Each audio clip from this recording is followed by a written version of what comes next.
સાબરકાંઠા જિલ્લામાં સાર્વત્રિક વરસાદને લઈને ખેડૂતો ચિંતામાં મુકાયા।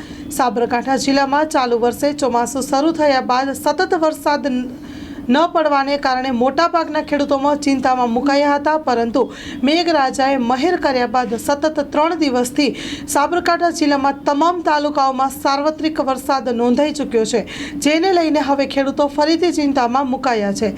Story report by Jitendra Solanki, Sabarkantha. મારું નામ કુદરભાઈ પશાભાઈ પટેલ છે। હું હિંમતનગર તાલુકો સાબરકાંઠા જિલ્લાનો છું અને અમારે 10 વીઘા માફરી છે, એમાં પાણીનો નિકાલ નથી।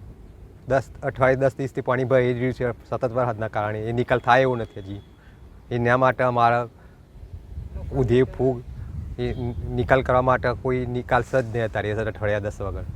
તો કોઈની રાહત માટે અમને સરકાર આપો અમે નિમણૂક કરીએ છીએ।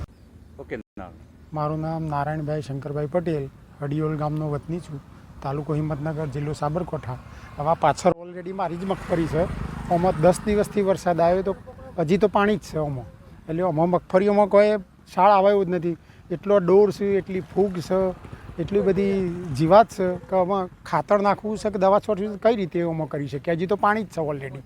એના કારણે અમારા ગામની 20% મગફળી તો ફેલ જ થવાની છે, બિલકુલ દેખાય છે કે અત્યારે કોઈ પરિણામ જ નથી। એટલે સરકારશ્રીને અમારી વિનંતી છે કે અમારી નુકસાનકારક મગફળીઓમાં અમને સહાય આપો તો બહુ સારી વસ્તુ છે, એના માટે અમે ચિંતિત